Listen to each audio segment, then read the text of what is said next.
Blur दिख रहा है क्या आप लोगों को?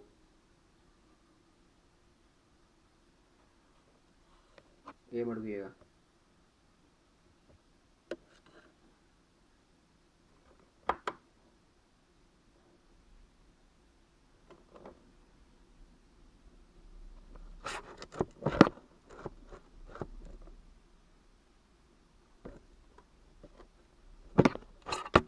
नेटवर्क की वजह से होता है क्या ऐसा?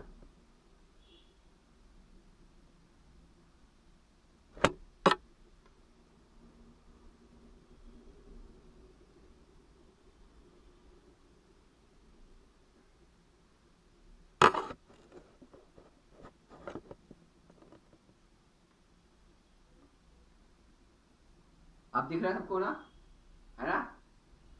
तो आप खुद जानते हैं। आप देखिए, हाँ आप देखिए, पहले आपने स्ट्रिंग का इनपुट लिया, आपने लेंथ निकाली, आपने पूरे वर्ड को अपर केस में कर दिया। अब यहां से गेम चालू होता है। ठीक है, बहुत ध्यान सुनिएगा अभी चीजें कैसे चेंज होती हैं।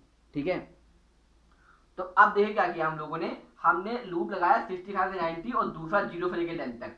इससे क्या होगा, लेंथ आपकी 4 है, ये 0 पे, ये 1 पे, ये 2 पे, ये 3 पे। ओके, अब ध्यान से सुनिएगा, वही कॉन्सेप्ट लेके आ रहा हूं मैं। कैर आई वॉज 65, 65 से पहले कैर लगा दिया तो इट विल बिकम ए। तो आप लिखेंगे ए को चेक करो, ए डॉट कैर एट जे, तो जे 0 था तो कैरेक्टर एट 0 पे जे है, तो क्या ए जे से मैच कर रहा है? नहीं, मैच नहीं कर रहा है तो सी प्लस प्लस नहीं होगा। नाउ जे प्लस प्लस, जे बिकम 1, तो आप यहां रखेंगे ए डॉट कैर एट 1, 1 पे आपने रखा ए। ओके, तो ए से मैच कर गया तो C plus plus, now C become 1। C 0 था, एक कैरेक्टर हमको मिल गया तो सी विल इंक्रीमेंट। ओके, तो नाउ सी बिकम 1।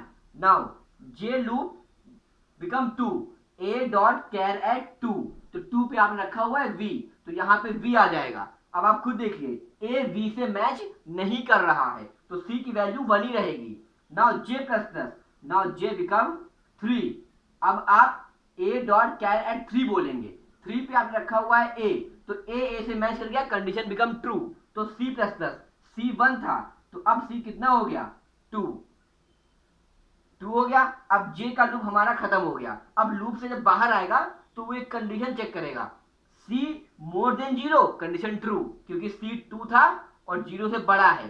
तो कह रहा है कैर आई प्रिंट करिए, तो कैर आई तो ए था तो ए प्रिंट हो गया, और कह रहा है सी प्रिंट कर दीजिए, तो सी तो 2 था तो 2 प्रिंट हो गया। ओके, अब लूप आगे बढ़ा, आई प्लस प्लस, आई बिकम 66, सी फिर से 0 हो गया, अब सी में कुछ नहीं है।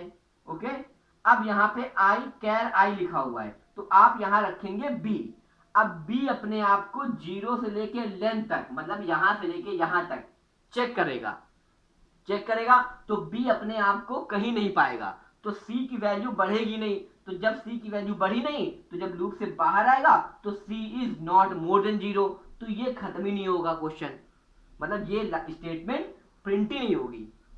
उसके बाद आई बिकम 67, फिर अपने आप को सी यहां पे रखेगा, सी फिर अपने आप को चेक करेगा कि सी ए डॉट कैरेट 0 पे है कि नहीं, ए डॉट कैरेट 1 पे है कि नहीं, तो सी कहीं भी नहीं है तो सी की वैल्यू बढ़ेगी नहीं। अब एक दिमाग में क्वेश्चन आता है कि सर आपने ये सी मोर देन 0 क्यों लिख दिया, हम डायरेक्टली प्रिंट कर सकते थे जे लूप के अंदर। ठीक है, तो उसके पीछे लॉजिक है, अगर आप ये कंडीशन नहीं लगेंगे तो आपका आउटपुट कुछ इस तरह से आएगा, a is equal to 2, b is equal to 0, c is equal to 0, d is equal to 0, e is equal to 0। मतलब कि वो पूरे अल्फाबेट को बता देगा कि कौन सा कैरेक्टर कितनी बार आया है, मतलब जो कैरेक्टर आपने इनपुट भी नहीं किए हैं वो भी बताएगा वो कि बी 0 बार, सी 0 बार। तभी हमने यहाँ पे ये कंडीशन लगा दी कि अगर काउंटर मोर देन 0 है तभी स्टेटमेंट प्रिंट करिए, और काउंटर मोर देन 0 तब होगा जब वो अल्फाबेट आपके इनपुट किए गए वर्ड के अंदर होगा। इसलिए हमने कंडीशन लगाई है सी मोर देन 0।